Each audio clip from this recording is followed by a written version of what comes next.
Sayın Rektörüm, Rektör Yardımcım, değerli katılımcılar, değerli meslektaşlar ve değerli konuklar.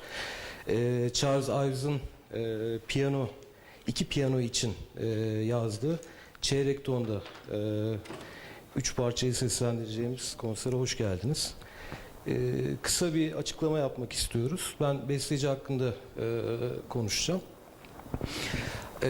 Charles Ives Amerikalı besteci. 1874-1954 yılları arasında yaşamış. Modern müziğin aslında öncülerinden. O dönemde Avrupa'da empresyonist akım olmasına rağmen Charles Ives politonal, atonal, poliritmik gibi bugün modern müzikte sıkça kullanılan teknikleri uygulamış. Ve bunları da aslında cesaretli uygulamış. Çünkü beğenilme ya da kabul edilme kaygısı olmamış. İyi bir iş adamıymış. Güzel bir sigorta şirketi varmış. Ve cesurca eserlerini yazmış. Önce küçük sigortalatmış. Önce küçük şirketler ya da basım evleri basmış. Daha sonra şimdi artık dünyaya mal olmuş bir besteci. Bugün de büyük ihtimalle Türkiye'deki ilk yorumunu gerçekleştireceğiz. Ben arkadaşıma bırakıyorum sözü. Müzik biliyorsunuz insanlık tarihi kadar eski bir olay. Teknoloji gibi, her şey gibi müzik de basit bir yerden başladı, giderek karmaşıklaştı.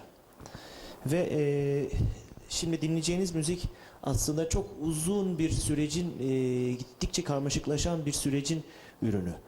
Beethoven'ın senfonileri aslında bir bakıma basit 8'er ölçülük Alman halk şarkılarının geliştirilmiş, genişletilmiş bir şeklidir. Ives de aslında köklerini kendi ülkesinin geleneksel, daha basit geleneksel ezgilerinden alıyor. Bu dinleyeceğiniz eser ilk anda çok alışık olmadığımız tınılar içerdiği için biraz yabancı gelebilir ama içinde minnacık geleneksel ezgi kırıntıları var. Hatta böyle Yankee Doodle'a, Amerikan Milli Marşı'na ilk 3 notasını dokundurup kaçıyor. Dolayısıyla emin bile olamıyoruz orada Milli Marş'a mı gönderme yaptı yoksa benziyor mu? Şimdi bugün korkma sön deyip sonra gerisini değiştirdiğinizi düşünün. Vaktiyle Stravinsky Amerikan Milli Marşı'nı baştan sona orkestrasyonunu yapmış. Kendi versiyonunu yapmış ve tutuklamışlar adamcağızı. Dokunulmaz çünkü bir tabu. Bu parçayı dinlerken olabildiğince açık olmaya çalışın çünkü ben dahi yeni anlıyorum. Kulaklarım yeni ısınmaya başlıyor çünkü çok deneysel bir durum var burada. Ives'in zamanında 20. yüzyıl başlarında çeyrek ton piyano diye bir alet icat ediliyor. İki piyano, üst üste iki klavye var. Ve bu dinleyeceğiniz 3 prelütten birincisi ve üçüncüsü aslında tek piyanistin bir çeyrek ton piyanoda çalması için tasarlanmış. Ama elimizde şu an öyle bir alet olmadığı için bir piyanonun akordunu değiştirmek, çeyrek ton düşürmek suretiyle iki piyanoya uyarlanmış.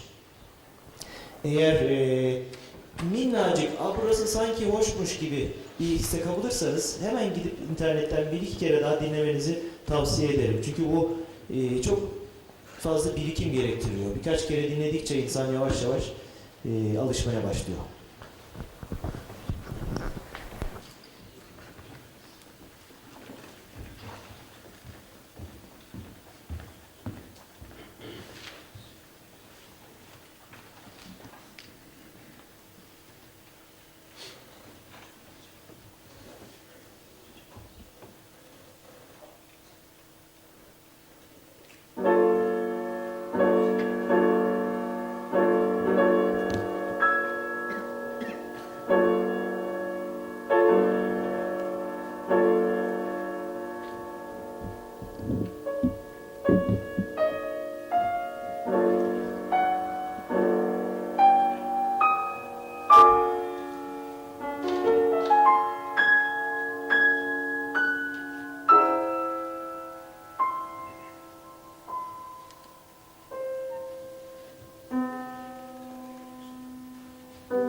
HP Instruments şirketi kapsamında ürettiği yazılım ve donanımlardan bahsedecektir.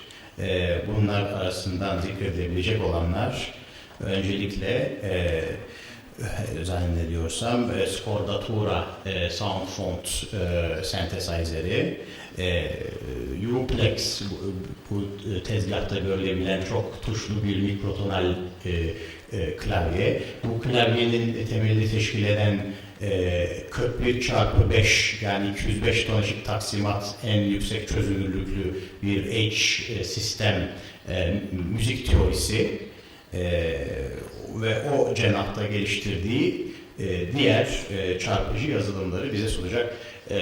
Now I'll proceed here forth in English and our esteemed audience can receive their ear sets so that they can follow us.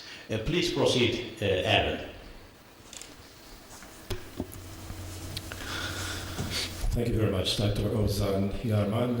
Very pleased to be here among such esteemed colleagues, and I want to express my thanks to Başkent University directors and staff and Dr. Yarman for making this event possible. Here's a program that I wrote to allow myself, in the first place, to be more curious, to explore curiously. There was an archive of scales that's available for free on the internet. Over 4,000 scales. Now, as an abstract thing, 4,000 scales, that's quite a lot. I'm not going to go look at all these numbers and then say, that looks really boring. I want to hear this stuff. So, here's a program that loads the 4,000 scales in a big list. We have names of scales, descriptions, numbers of tones in the scale, and numbers representing the degrees of the scale, the pitches in the scale. For example, In cents or ratios, right? Cents or ratios. These are just different ways to use numbers. All right, so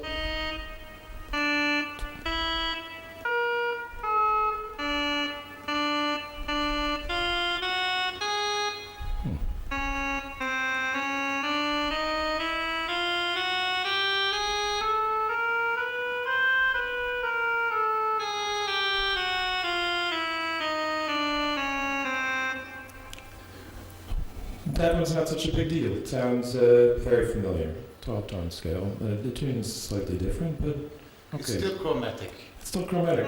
I see the number 12 there. Here's 17.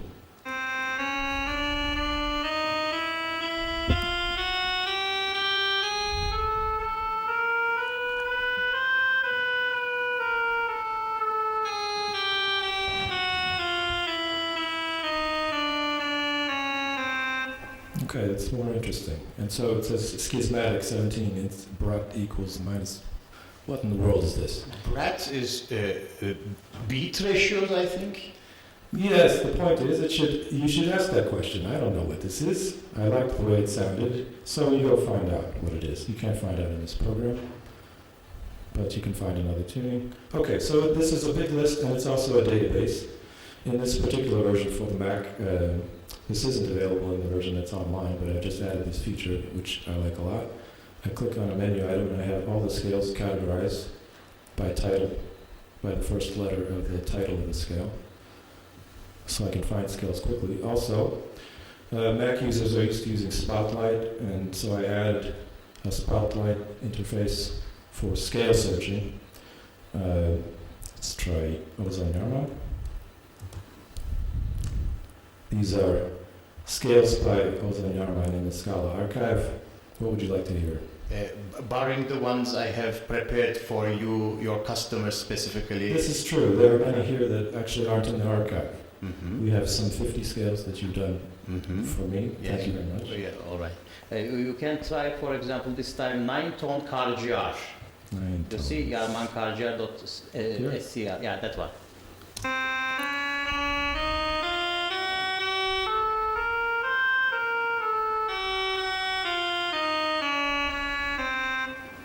Let's hear the intervals.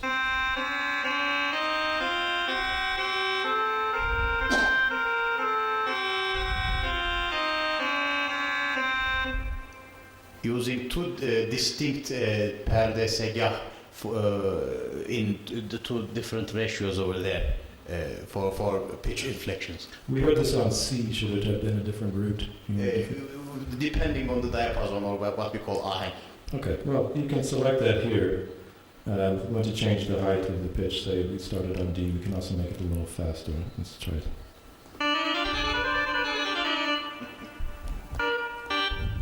And once we have selected intervals, now when we do our auditioning, we can hear intervals, and I can prolong this to really hear the quality of a particular sound.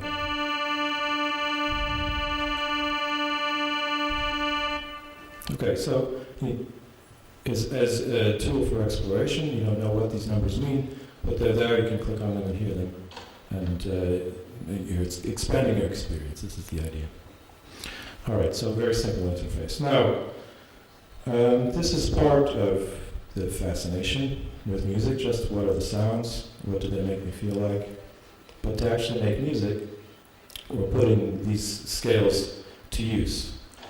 And so the next step would be to have some kind of instrument with which to play the scales. This program is called Custom Scale Editor. And this is designed to interface with standard keyboards. I've tried to make the interface as simple as possible. So we have on the left side, these are MIDI numbers, and then we have the keys which you will tune.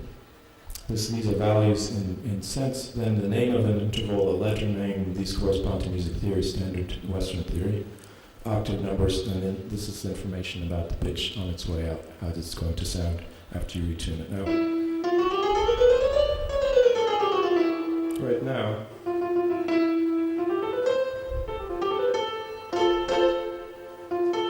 this is just standard tuning. These numbers here, 1, 12, that's the first degree of 12 tones, second degree of 12 tones. What would this be if we made this something else? If you know that pattern, then we could say this is second degree of 53 equal division. That's a Hungarian comma. Normally in Turkish we would call it that comma.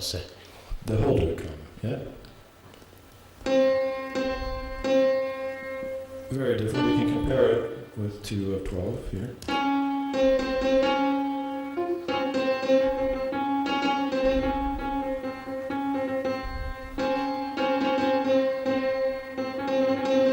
So right away I can start playing around with the sounds. Now when you start to understand what all these numbers are doing, you may want to use the numbers in different ways. So equal divisions of an octave is one thing, ratios of harmonics is another. So this would normally be major second here, C to D. Let's change it to something wild. This isn't exactly wild, I guess. Uh-oh, uh-oh. I think this keyboard just caused my software to crash. I'm blaming the keyboard, you notice? Everybody here uses the MIDI keyboard to blame in this profession. Okay, hold on.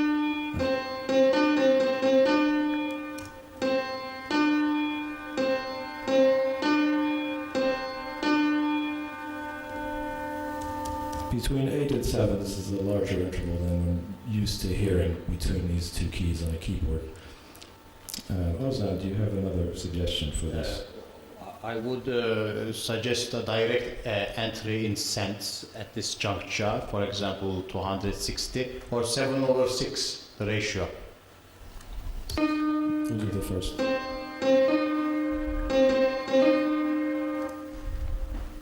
Or in ratio 7/6. Let me try a sustained sound.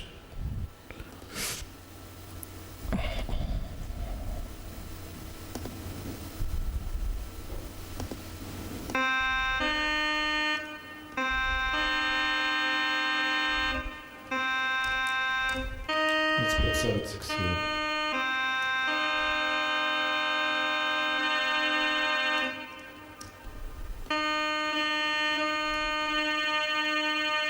Very close together, but not the same thing. Yes.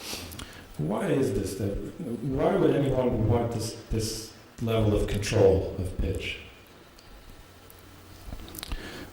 If the music that was just played sounded very strange, you might ask this question: why do people want to do this? You might ask yourself as an analogy, would you want to be able, in your native language, only to call a thing, to have no names? You might say, bune, bune, bune, bune. I'm trying to ask, what is that in Turkish? I don't know what this is. I don't know what that is. It's just a thing. There's no specificity in my brain. I don't know. What if all the food you ate tasted basically similar and you didn't know what salt or pepper was? You get the idea, okay? It enriches experience. You want to have this level of control because in the end these things feel differently. In music that was played wasn't folk music, wasn't traditional music, so it may not go into the heart quite the same way, but what I've been deeply impressed with over the past few days, getting to know Turkish music a little bit, is that it has a very deep emotional connection. Microtonal music has this problem of being way too abstracted. And we have all these numbers and systems and we're trying these things out and it's fascinating, and yet it's all strange and foreign and it doesn't go into the heart. What I've enjoyed so much is seeing that this is something that's very heartfelt in people who know this music. And if those pitches were different, it wouldn't be the same. It just wouldn't be the same.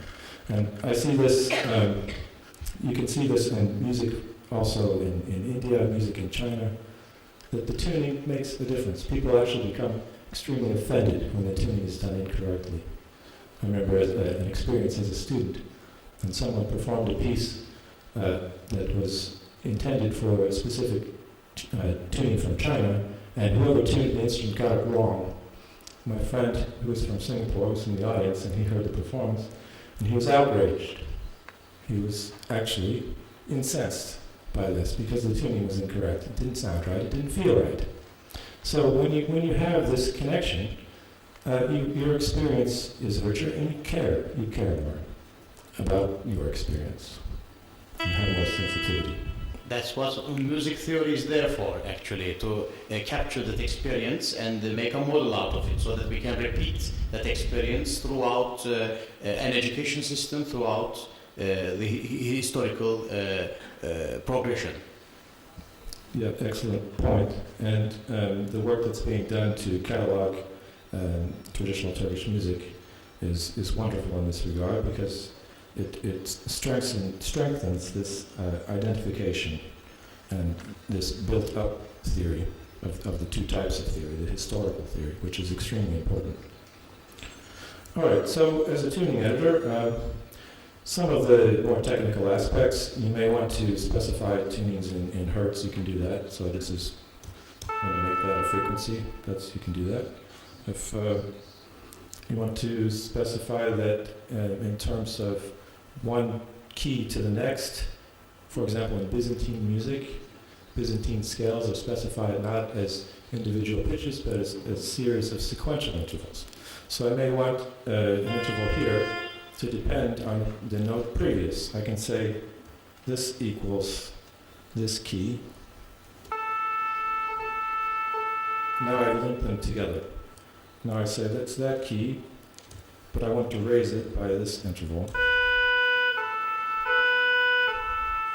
Let me just for practical sake do this. Now when I change this, they're relative. Other things you can do, all the scales that are available here, you can import to this program and then call them by name, manipulate particular pitches. You can also use your own kind of formulas. If you're into math, you can use numbers like pi and phi and e and gamma, and you can add your own. Here we have some interesting functions, equal divisions of something. For example, I use this example of the Bowlen-Pierce scale. Normally, we are dividing an octave into some number of parts. How about dividing some other interval? Instead of 2, John Manzo talked about the period of 2. What about the period of 3? Let's divide it into 13 parts and take the third. That's not recognized. Oh, because Three is here of course the third harmonik, üçüncü harmoniğin 13 eşit parçaya bölünmesi, yani oktav artı 5'lerin.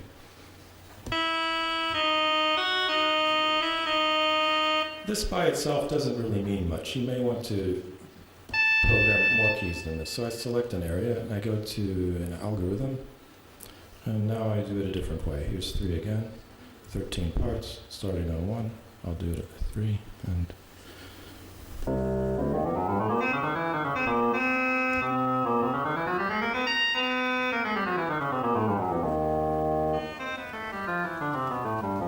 No, that's equal tempered.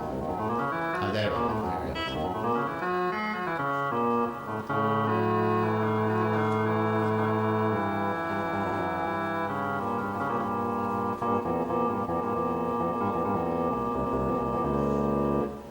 okay, so I can start making music with this thing that was totally foreign a moment ago.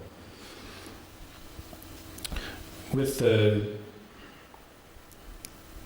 experience, you can learn to use this in a very powerful way. Let me just show you one example. For this equal division, there's a little bit of code here, which is a formula. This is how the pitch is produced. Let's listen to some output using different parameters. Instead of 3, we use 13. Instead of dividing into 13 parts, let's divide it into 22 parts, just for kicks. Oh, I did 23. All right, now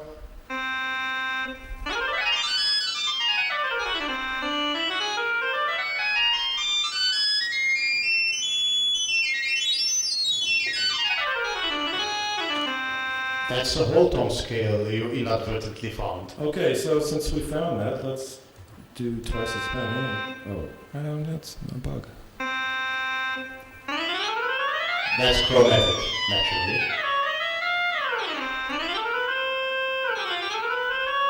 However, look, we have a sense value up here, and it says it's not 1200, that would be the normal octave, it's a little bit more. So this is going to give us a tuning that doesn't have a pure octave in it, which leads to interesting results that you can explore. Okay, those weren't so foreign, but you can get into some very strange stuff. And the neat thing about it is, you know, it sounds very corny. Don't say, but every person who was your friend now was once a stranger. Right, it's the same thing in music. You get to know it, and you can learn to love it. All right, I have another editor. This one is not intended for standard keyboards, but for a different kind of keyboard. This one. Commissioned by me. Yes, this is a very special 3-octave version of a keyboard, which normally has only 2. There are, as you can see, many buttons here. And in fact, you may be able to make out the picture of a piano keyboard alternating white and black keys, 5 black keys, 7 white. All right, so let's look into the structure a little bit. Actually, that's a boring thing to do. You want to hear it played, and hear some music. So let me see if I can do that.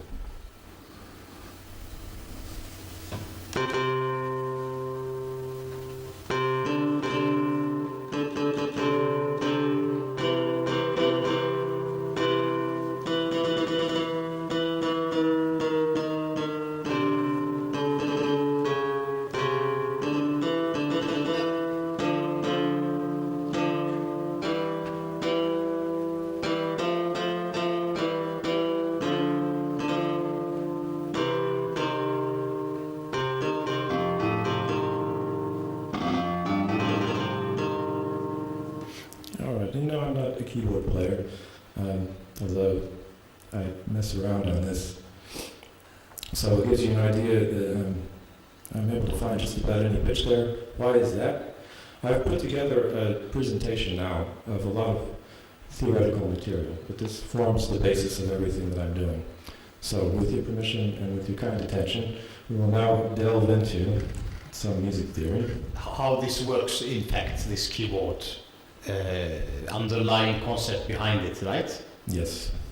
Not only the keyboard, but some other things as well. All right, so first, here's a website you can go to see these keyboards and get the software, download it, and also you'll find other information like history and lots of music theory.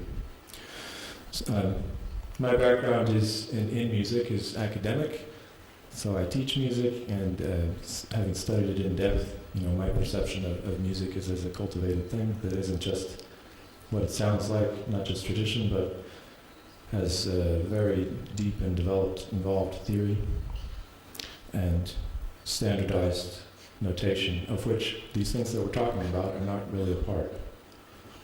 We have instruments. We have lots of Turkish instruments that are producing these kinds of pitches, but think about other instruments like the clarinets or flutes.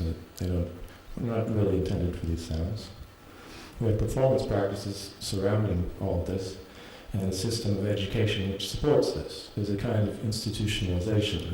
It's in our century kind of an industrial thing.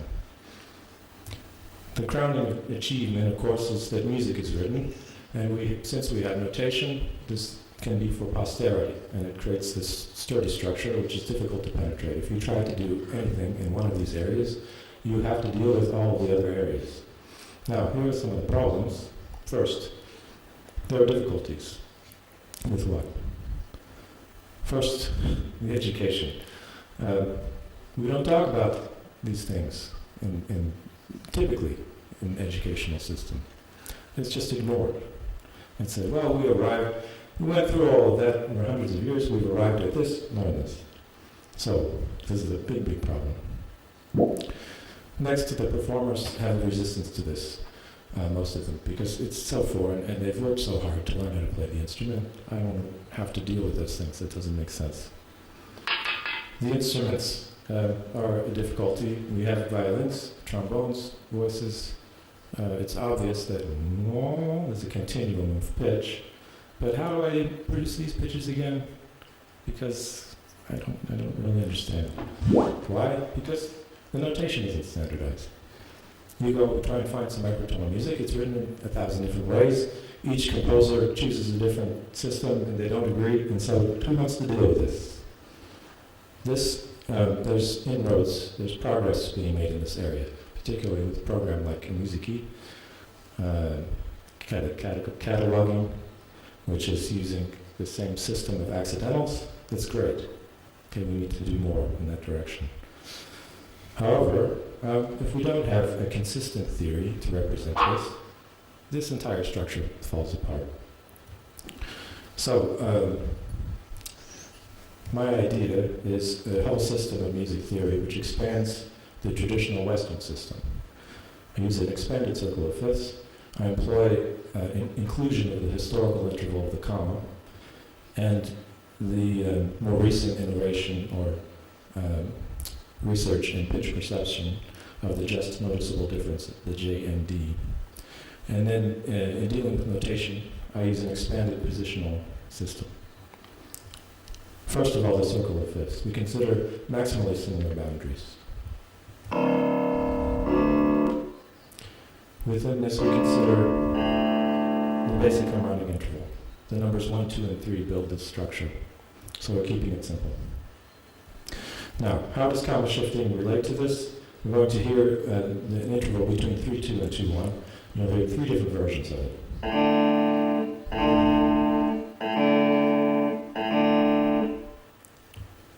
Next, we'll hear a single pitch that shifts around by a very, very tiny amount, but you should be able to tell the difference. It's just noticeable. You heard it go up and then go down and come back. This has been experimentally confirmed as an average. Okay, so averages are very important when we're talking about practical things in the real world, which musicians should care about. It's not just theory. You have to be practical. So with these limits in mind, there are around 200 unique pitches within an octave. amazing when we consider that we're using only 12. Think about that. If an artist was told he could not use more than 12 colors, what would painting look like? Now, look at this fact. I'll ask you to remember this. The average J&D is about a fifth of an average comma. Interesting. This can be applied to advantage in practical sense. So to build up this circle of fifths,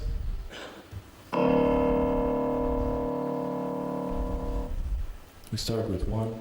3 is the next unique pitch, and we build a symmetrical system.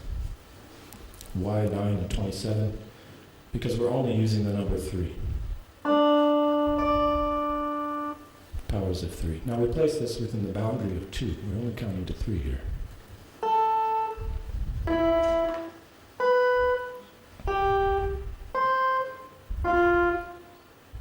This is the structure that's created. We apply 7 letters to this thusly. A we will give to the first new pitch, not the first one, but the first new one. And then in order from left to right, alphabetically.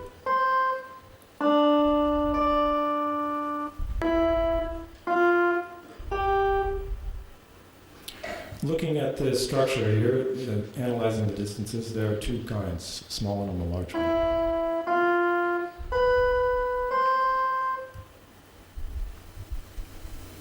Okay, they have numeric values.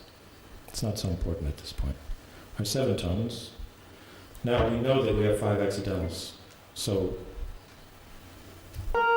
this is, the history behind this is complicated.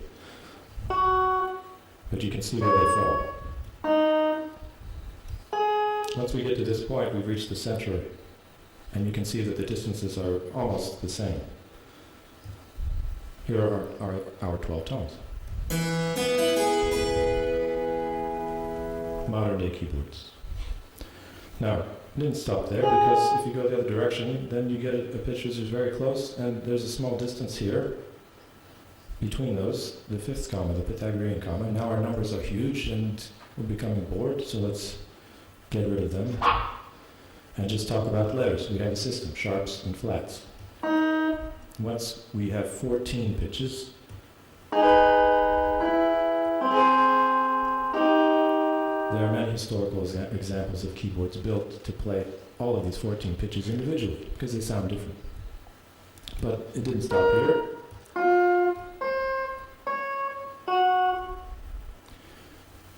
The 19 tones produce a different kind of structure. They sound different. Here's a keyboard designed for this. It has been reconstructed, and there is a CD available with performances on this keyboard.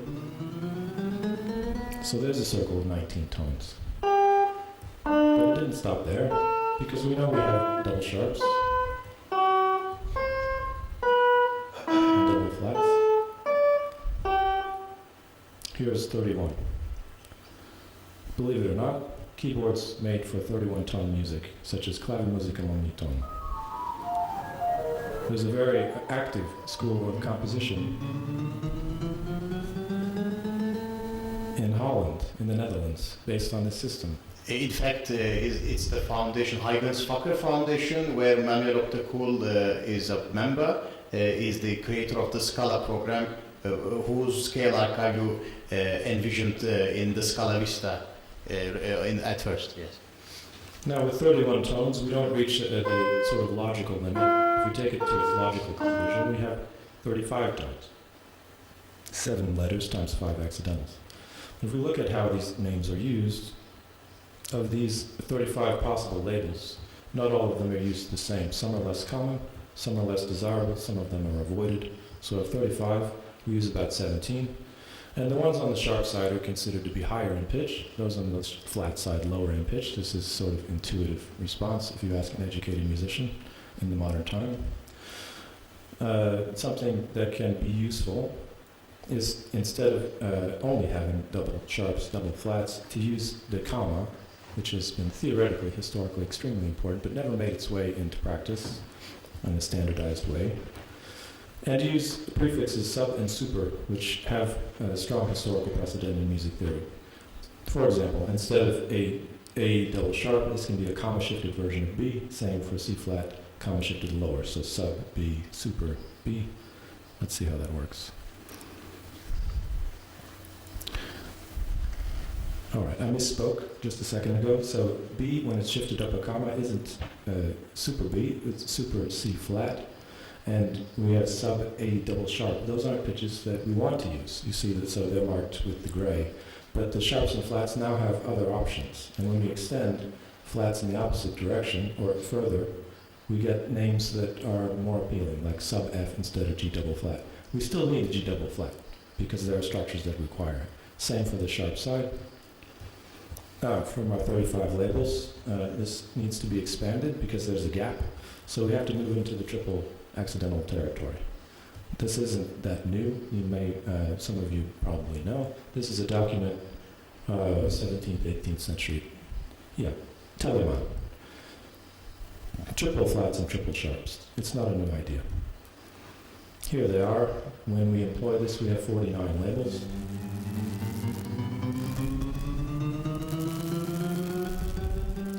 A very large circle of fifths for 41 tones. There are 13 that are virtually pure Pythagorean now.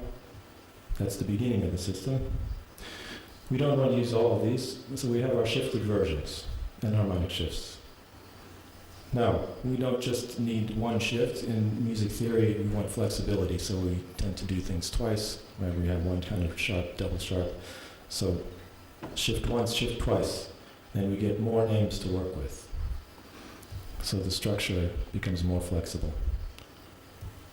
With all of these note names then for 41 tones, what do we do about intoning very specifically? We have this fact I asked you to remember. Between the J and D and the comma, there's this relationship, 1/5. We have this terminology. That you're playing at a few cents sharp, a few cents flat. Using this logic, we have the possibility of intoning a certain pitch using accidentals to represent the just noticeable difference. I just noticed it's a little sharp. So for example, the note A, you will hear now several versions of A.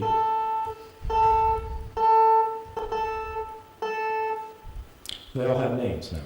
There's an A, there's a sharp A, a flat A, double sharp A, and double flat A. Take A and sub A, and then we now have a continuum of pitches between them, all with very specific names.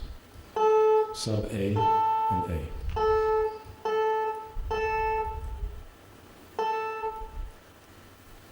Not only this, we have sharp sub A, double flat A, etc. You can see, but we have also enharmonics for the intonation. So for the tones and intonation, we have 41 times 5, 205. You may recall 200, the limit of pitch perception. I see some of you are falling asleep. I'm so sorry, I'm talking too much. There is a 5-minute remaining time where you can perhaps choose to demonstrate also, yes, that and scordatura. Okay, so the whole point of this, is this is a lot of work to figure this out, but it has to be done. No one has really done this before. There's no excuse for not doing this now. We have the technology to build these instruments. We have the capacity to create such structures and use them musically. So I'm going to skip through all of this.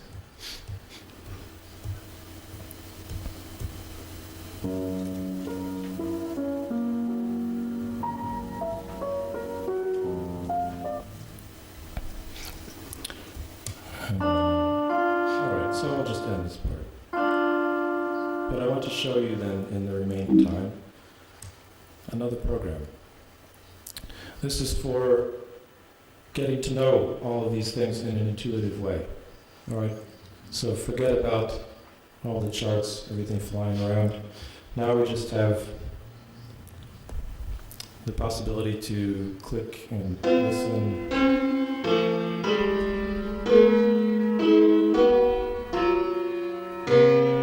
What I didn't get to, what was coming next in the boring part, was explaining why the notation ends up this way.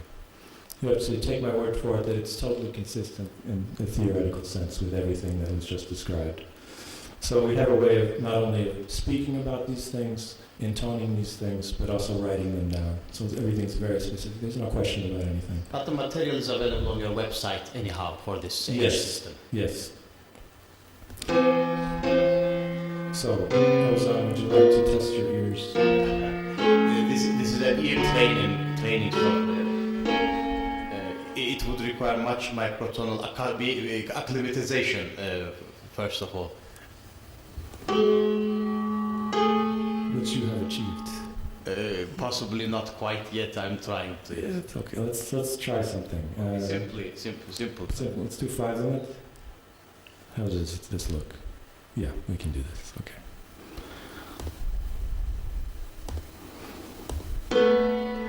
That's a half tone. I would say. No, it's a whole tone. Yeah. Yeah, it's a major whole tone. What kind of? It took too long. So it's a fourth. Again a whole tone. It's a major sixth. Major seventh, sorry. That's an octave, of course. Yes, sir. That's a major sixth. That's a major third. That's an octave. Okay, I understand. Yeah. Okay. So those were the diatonic intervals, but we had 2 versions of a major second. Now a small one, just one that's smaller. It's small, and a small major third. It sounds better than this one. It has beats in it. If we use a different timbre, it's exaggerated. So you can acclimate your ears to all these different sounds and have ways to describe them, and hence ways to conceive of them. And so you can recognize them. Okay, a few minutes to score the Turan, perhaps, quickly. Yes, okay. All right. This is a program begun at the request of Ozan. Here's a piece of music. Scordatura means that the written note on the page doesn't look like what it sounds like.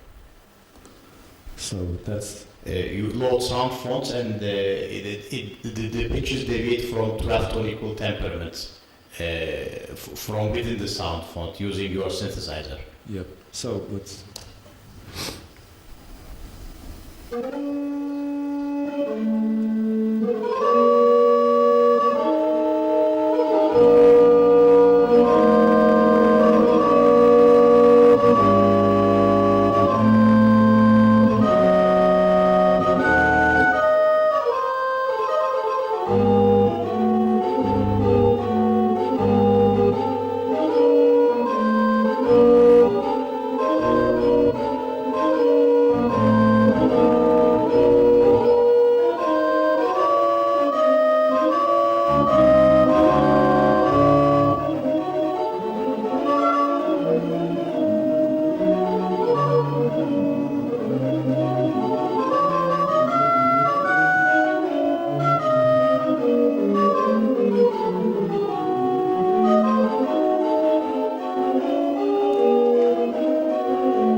Thank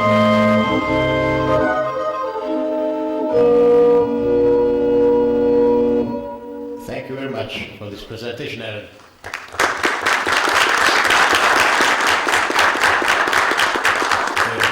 For those among the audience who haven't figured out what Skorda Tura was yet, henüz Skorda Tura'nın tam ne iş yaptığını anlamayan için hızlıca söyleyeyim.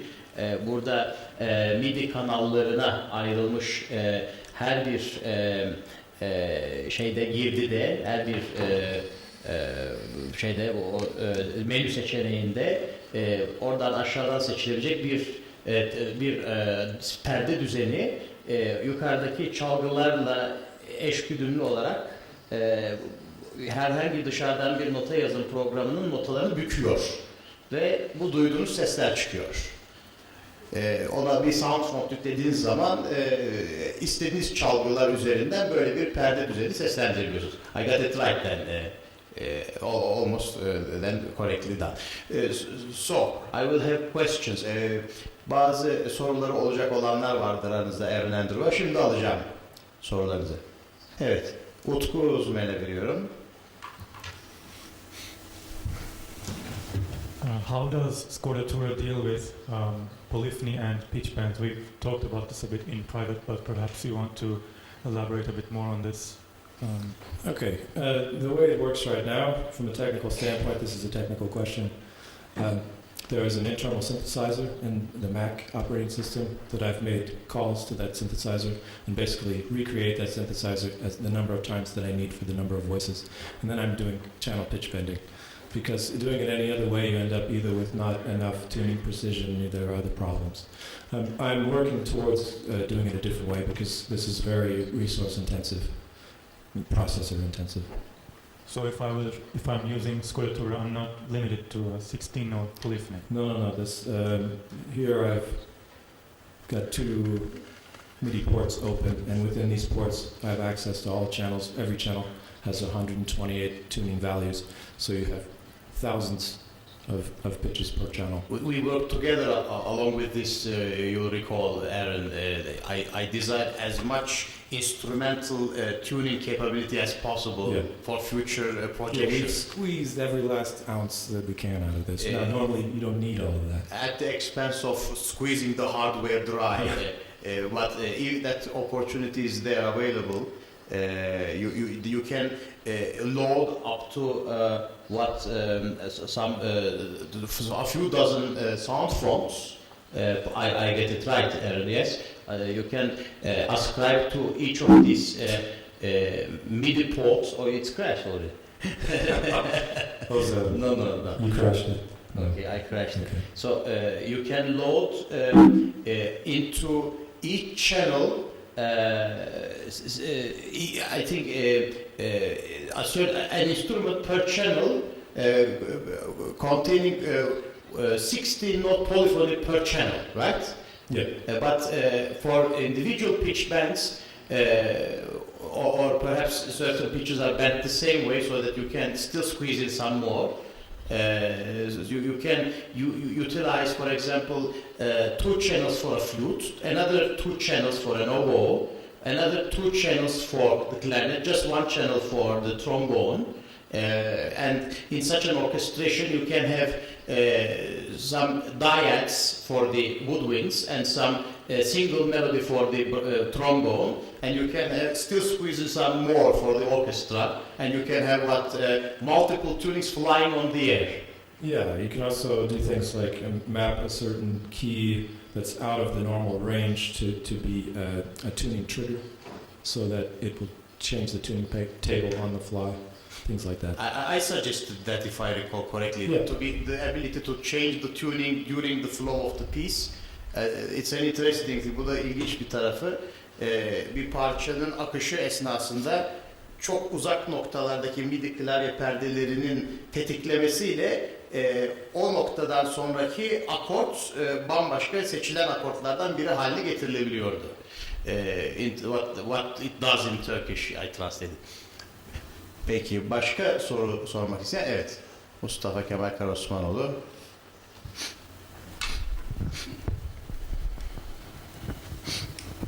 teşekkürler bu sunum için. Gördüğüm kadarıyla yazılımlarınız genellikle Mac'te, bazen hem Mac'te hem Windows'da çalışıyor. Bunları çoğunlukla hangi platformu, hangi programlama dilini kullanarak yazdınız, onu merak ediyorum. I'm using an IDE called Real Studio, which is object-oriented programming in advanced basic form of basic object orientation. So this compiles cross-platform. Some things like this, which the Scordatura has, calls to the toolbox of the Mac resource, which Windows lacks. That's why I'm looking into other ways to do it, so that I can write a version for Windows. But basically, I do high-level programming.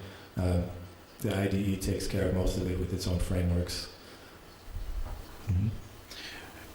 Başka bir soru da alacağım. Evet. Buyurun Murat Yakın. Thank you.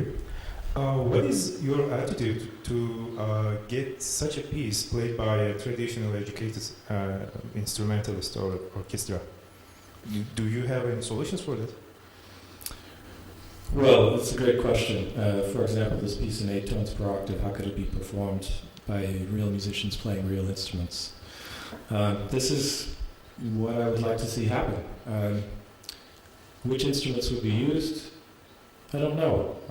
Would string players be able to train their ears enough so that they could find pitches on violins and violas and cellos to play that music?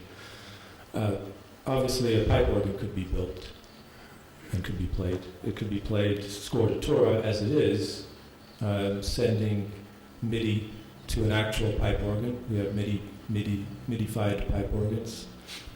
Electronic organs could do it, but in terms of an ensemble situation, then the question is also which music do they read? They could read the Scordatura notation if they have electronic instruments, but if they're playing acoustic instruments, then something like this notation is what I would like to see put into use, because here, let me just pull up another program quickly. Okay, it's actually very simple, because the pitch goes up as the position goes up.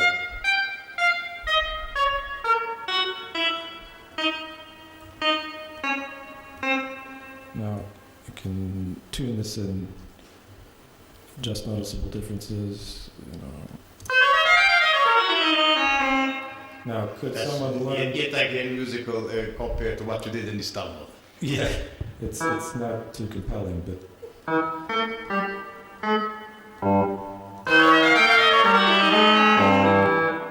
You have that knack for utilizing this musically, despite all those lines, staff lines. Well, it's microtonal polyphony, in other words. You know, I'm just throwing notes on the page, but... You get used to it. I do it that way. Yeah, I mean, I've taught myself to learn this notation so that I can actually name the notes as I'm singing them. To do this with an instrument is another thing, but to actually, I also play viola, and I've tried to teach myself a little bit. I mean, I can't do too many things, but once you get familiar with the way that a position visually appears and how you move, those things correspond exactly all the time, which it doesn't in standard notation. So this, in a way, should be easier for someone coming maybe from not so much training in the conventional sense. Can I also answer Mr. Yakın in Turkish, given my experience? Kendi tecrübeme dayanarak da bu soruya şu şekilde bir cevap vermek isterim. Yarınki orkestra akademik Başkent konserinde çalınmasını arzuladığımız Ivor Darek aranjmanımız üzerine konuşursam 19 eşit sesin çalınabilmesi üzere yaylıların evvela açık tellerin akorduna dair bir bilgi gerekiyordu. İşte nasıl tarif edecektim yani bu matematiksel araçlarla haşır neşir olmayan müzisyenlere kulağın tahammül edebileceği en dar beşliğe akord edin dedim. La'dan sonra mi'yi. Oradan hareketle de la'dan aşağı re'yi ve sol'ü de benzer bir beşli aralığa doğru sıkıştırın dedim. Ondan sonra viyolalar da keza oradaki seslerin oktavlarını akortlamaya başlasa, cellolar keza oradan kerteriz alsınlar. Sonra da en son kontrabaslar. Aradaki perdeleri şimdi buradan sonra üretmek için ise şimdi la'dan aşağı re, la'dan yukarı mi sesi var. Re, mi oktav farkı olsa da bir oktav artı tam ses veriyor. O tam ses aralığı eşit temperamandan biraz daha dar. İşte onu da 3 eşit parçaya bölecekler. O şekilde bir kroma, minor kroma gibi bir aralık meydana gelecek. Oradan işte mesela re diyez olacak. Fakat mi bemol ile re diyez arasında, re diyez ile mi bemol arasında yine aynı derecede küçük bir kroma aralığı var. Bunu ancak işte böyle süsleyerek, akustik anlamda çok açıyor olmaksızın küçük adımlarla, müzisyenlerin duyumsayabileceği adımlarla anlatma yolunu seçtim. Son bir soru daha varsa alabilirim. Evet, Joseph. Yes, this is not really a question but a comment. I'm sorry I blurted something out earlier, but actually I realized I should say this. I know that Aaron has the same kind of background and training that I have. We both studied composition in school, so we learned how to take the ideas out of our head and write them down on paper. So for both of us, doing something like this is rather intuitive. You just imagine what the sounds are and put them right down on the score. In Tonescape, you saw that it has the pitch height window, which works the same way as this. It's just a graphical representation of pitch, and I've gotten very used to just clicking on the screen and putting the notes in. In fact, in Tonescape, that's the only way you can do it right now. So I'm not surprised that he can make good music by doing that, because it is just something you get used to. Okay, thank you. Our next speaker is Anthony Prechtl. He is going to talk to us on the subject of dynamic tonality and its various applications, which he has developed along with his colleagues Bill Setheris and Andrew Miller. Okay, proceed, Anthony. Okay. As soon as I get video. As soon as we have the display on. I wonder if it's also possible to turn the lights down a little bit because this is so dark. It's hard to see. Işıkları biraz kısabilir miyiz? Ekranı biraz karanlık görememekte.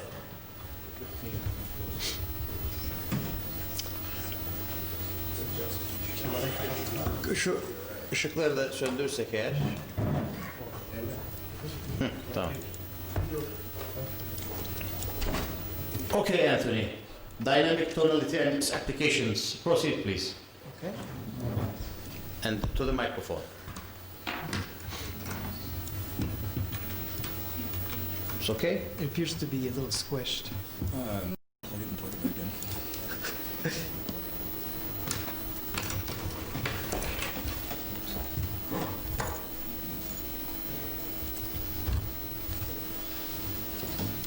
How about that now?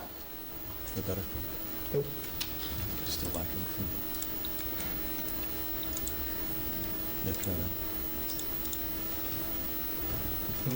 Better?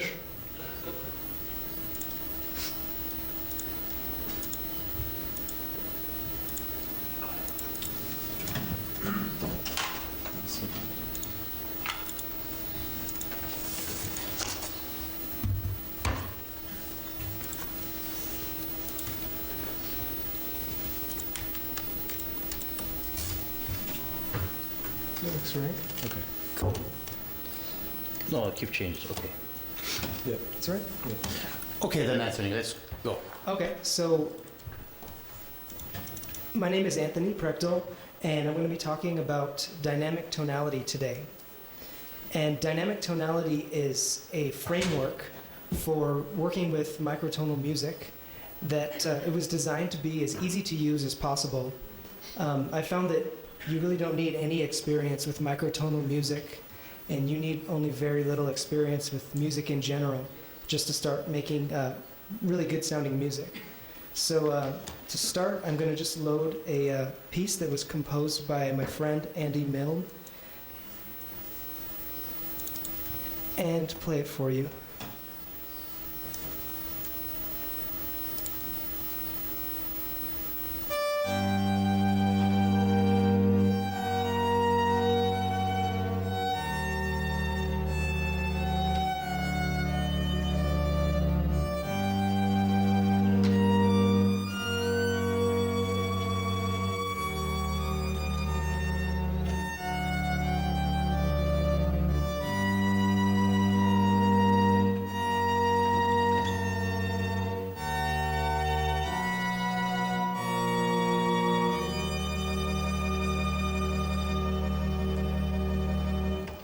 and it goes on, but we could stop there for now. So today I'm going to be demonstrating this program that you see on the screen right now. It's called Hex, and it's the dynamic tonality sequencer. And a sequencer, if you don't know, is basically what you use to sequence notes. In other words, to write music. Normal sequencers use something that looks like this. It's called a piano roll sequencer, and it is called such because on the left you have the keys of the piano, and you have these note lanes that extend to the right, and you can draw notes into them and press play, and they will be played in the sequence you see on the screen, which is pretty much what we saw here in Hex, except that Hex doesn't use a piano roll style sequencer, but instead uses this, which is called a hexagonal lattice, and we found it very convenient for making microtonal music with. After Hex, I'll show you some of the different dynamic tonality synthesizers, and those are what actually make the sound. So you can compose in Hex and use the other software to actually generate the right sound. So I'm just going to demonstrate some of the features of Hex really quickly.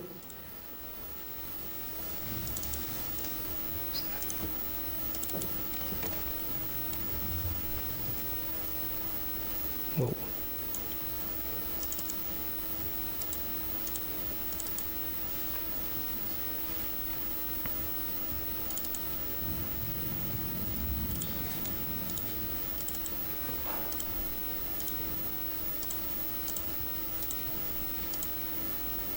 So, in Hex, I'll start off with a 12-tone equal temperament. You can see, let's see if I can get this. So here we have a C, a D, E, F, G, A, B. And you can see I've only drawn in the white lanes.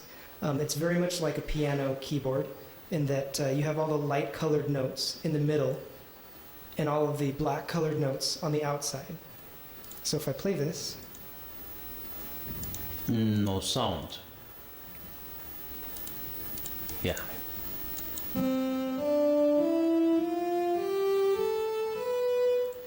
and the last one for resolution. Okay, so what we've done is basically make it so that you can change the tuning very easily by rotating the lattice, which I'll demonstrate as such. So as you rotate the lattice, you can see that the distances between the notes change. So in this visualization, the note lanes are always exactly proportional to the pitch height. So for example, here we're going to have 3 notes very close together, followed by 4 notes very close together, followed by 1 last jump.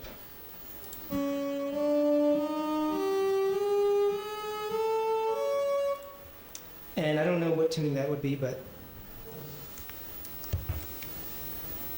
it sounds pretty decent. So there are different ways you can use dynamic tonality. The first piece that I played is a good example of probably the most obvious one, which is that you can explore tunings that are completely different from what we're used to. That one was tuned, I think, around here. And you see that obviously the spacing of the notes is very different from what we're used to, at least in the West. So yeah, the obvious use is that you can use hex and dynamic tonality to explore tunings that are completely different.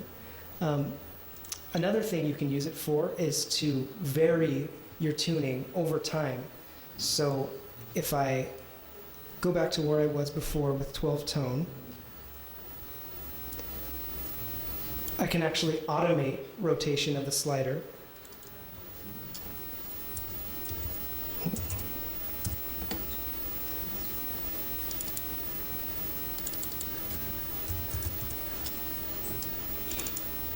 just by double clicking in this bottom area. Those are the cent values of the generator interval Yes, that's for the correct. scale. Yes. Yeah. So I don't really know how this will sound, but I guess we'll give it a shot.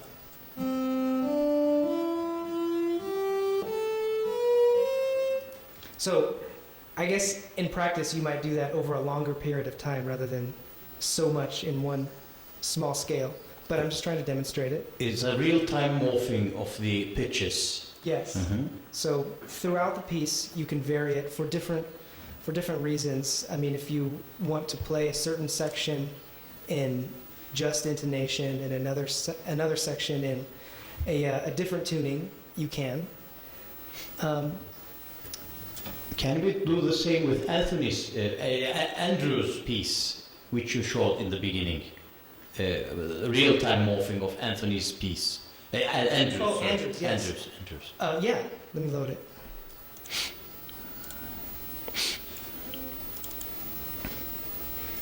it. Just by moving the slider at first while it's playing. Instruments, and I'll just go through some of the examples. Here we have a more or less a cello.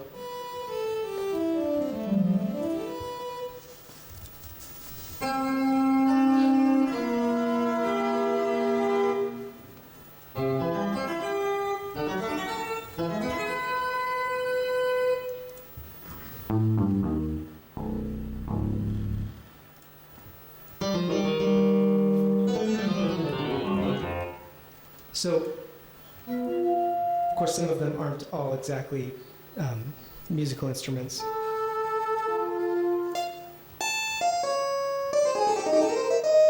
But the idea is that they're somewhat organic in nature, meaning that dynamic tonality can sound very strange. I definitely don't deny that.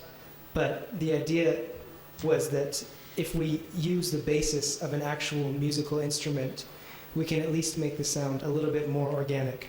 So although this might sound like a cello in this tuning, and I change the tuning, of course it doesn't really sound like a cello anymore, but at the same time it's more organic than it could be. Before closing, can you also show us why is it a diamond? What does the upper and lower edges do? The upper and lower edges are a convenient way to go to the nearest just intonation. So they actually affect the tuning of the scale. Maybe I can give a quick example.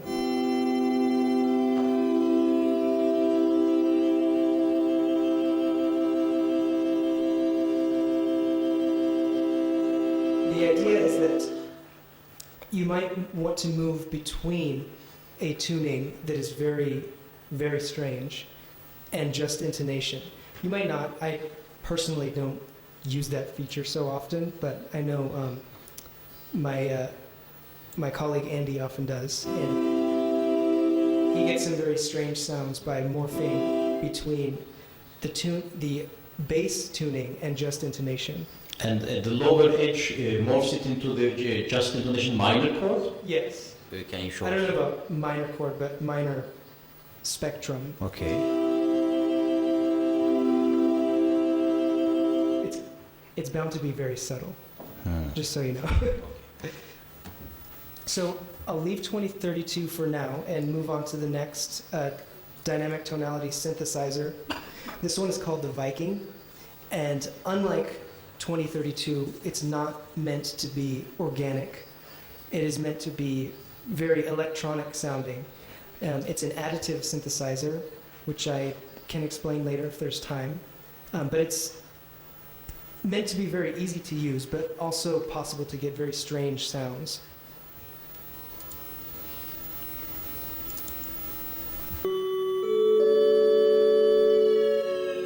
Of course, you have the same dynamic tonality controls on the left.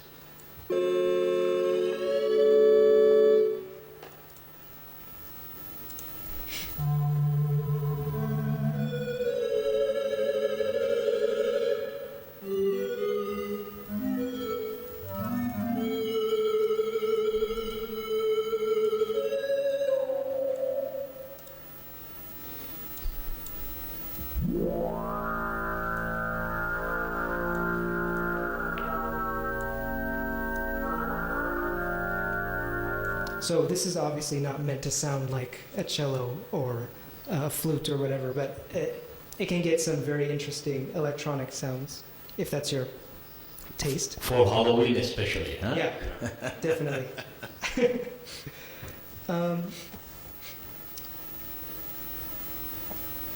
So I can move on to the next one. This one is called the transform synth, and it's quite different from the other two. Of course, it has the same dynamic tonality controls, but instead of being targeted at organic or electronic sounds, it is based on sound samples.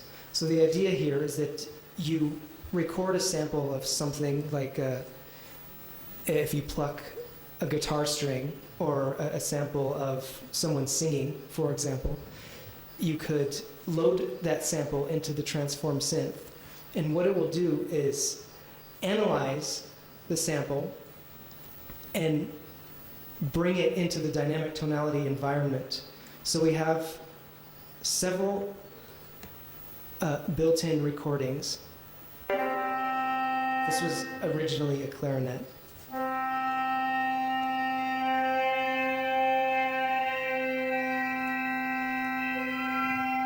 And it's worth pointing out that in this is probably the most advanced dynamic tonality synthesizer, or at least the most informative, because you have all of these different tunings that are notated so that as you move the slider, you can know exactly where you're going to. You see, we have the 53-tone equal temperament, historically used to describe Turkish music. Just below Aaron's 41, not written here. Yeah. And as I said before, down at the bottom of this temperament is 7-tone equal temperament. At the top is 5-tone equal temperament. Maybe I can just try some of the different sounds and see what happens. They might be very unpleasant, though, just to warn you.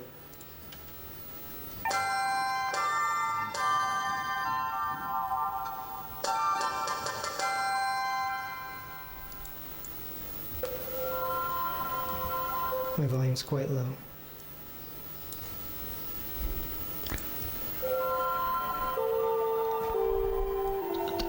Another instrument among the more bombastic ones.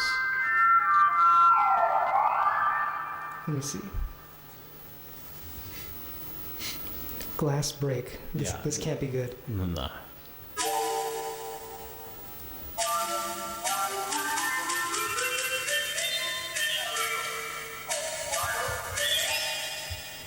Oh, it's. The MIDI keyboard isn't on yet. Let me see if I can.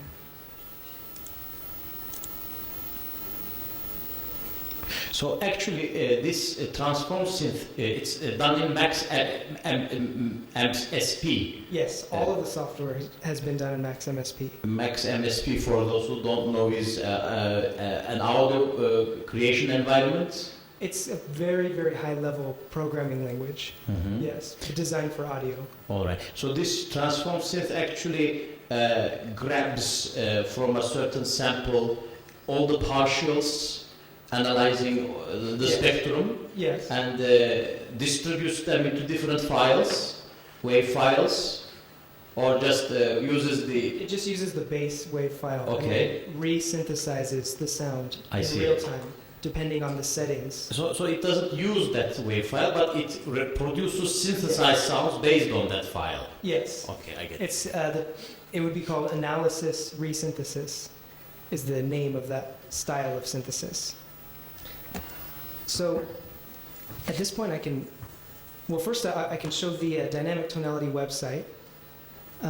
It's www.dynamictonality.com, and this is what it looks like. You have all of the different programs here, and they're all available for free, so it'd be very easy to download it and give it a try. Maybe I can describe some new directions for dynamic tonality that we're hoping to implement soon. I should say that we're planning to implement soon. First is Well, basically, our main idea is to improve hex as much as possible because hex is what you use to actually make music, and the music making process needs to be as fluid and unobtrusive as possible. You can still show how to add more pitches in hex, more diagonals. Yes, while you proceed in the new directions for dynamic tonality. Okay, so let me zoom out. And you can see there's a limited number of hexagons, but you can add quite a few. So that, and that's, must be some type of crazy bug. But you can add so many hexagons that you have plenty of notes to work with, and of course, wow, I really need to restart that.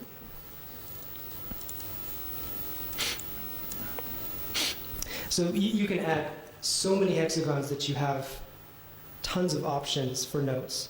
But one thing that we've found while attempting to actually write music with this is that rotating the lattice, although it's fun to look at, in practice it's not always convenient, because if you're trying to visualize something and you have, say, this hexagon right here, and then you change the tuning, it goes, okay, that wasn't a good example. Say this hexagon right here. It goes out of sight. It goes out of the screen.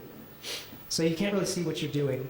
So in the new version of Hex, which will be out in about 2 months max, we're implementing what's called a shear in mathematics. Basically, instead of rotating, which would be, obviously like this, it goes in parallel. And this is what it looks like. Like a parallelogram. Exactly. So this is kind of a subtle change, but you can see how, you can see how the notes that you see on the screen remain in a vertical line. So you will be skewing the sides instead of Yes. rotating it on an axis. Yes.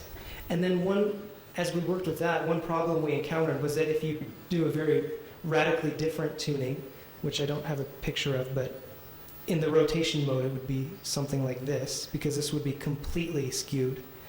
We found that that's impossible to look at because the hexagons become so thin that it just looks horrible.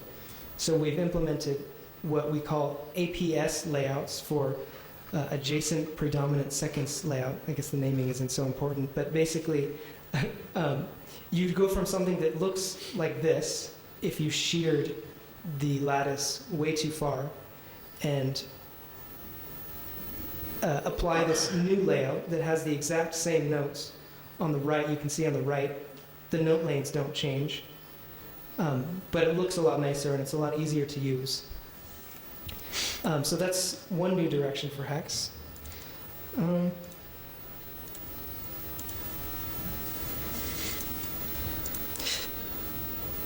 Maybe I can conclude by playing at least part of the full piece that was generated from the piece by Bill Cetheres, the one that has a tuning bend progressions.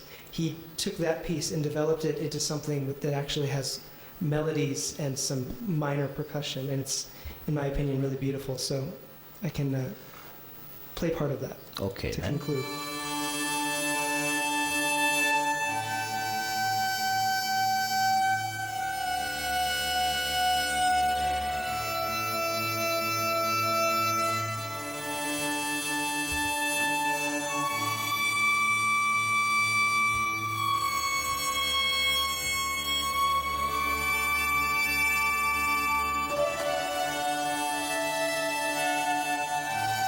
And I could point out this was composed in the transform synth.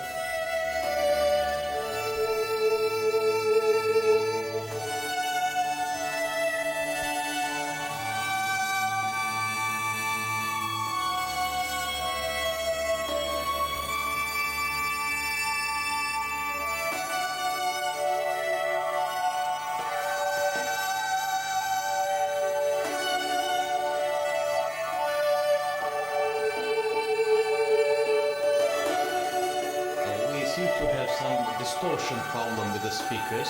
Okay. So I think So- we will conclude here. Okay. Thank you very much, Anthony, for this most impressive demonstration. Thank you. Evet, şimdi sorular faslına geçelim. Anthony, Prechtl'e sorusu olanlar için zamanımız var.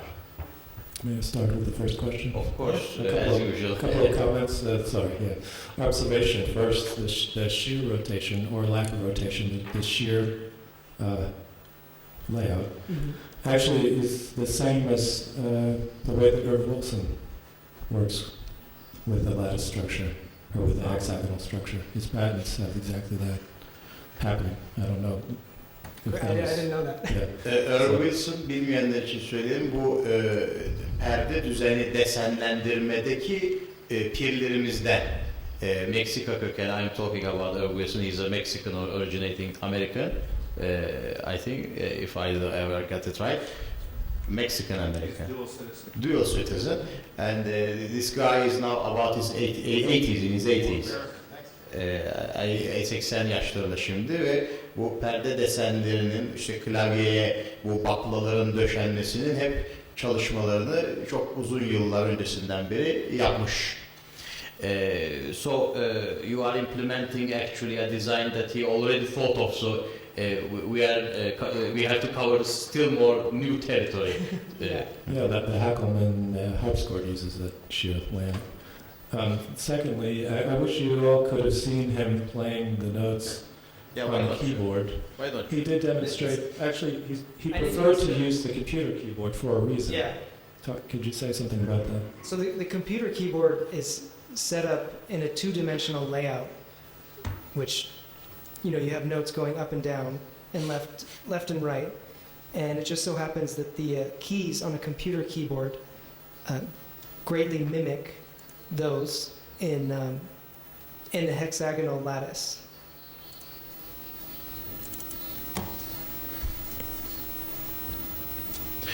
Okay then.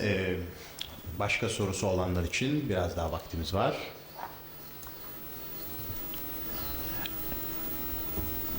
Evet. Buyur hocam.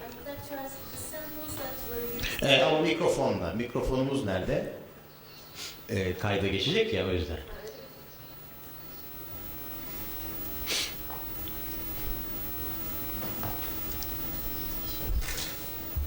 I'd like to ask, the samples that were used in the last piece of music that we listened to, Kapalı. Tamam, açıkmış. Tamam. the samples that were used in the last piece of music that we listened to, from which instrument did they originate from?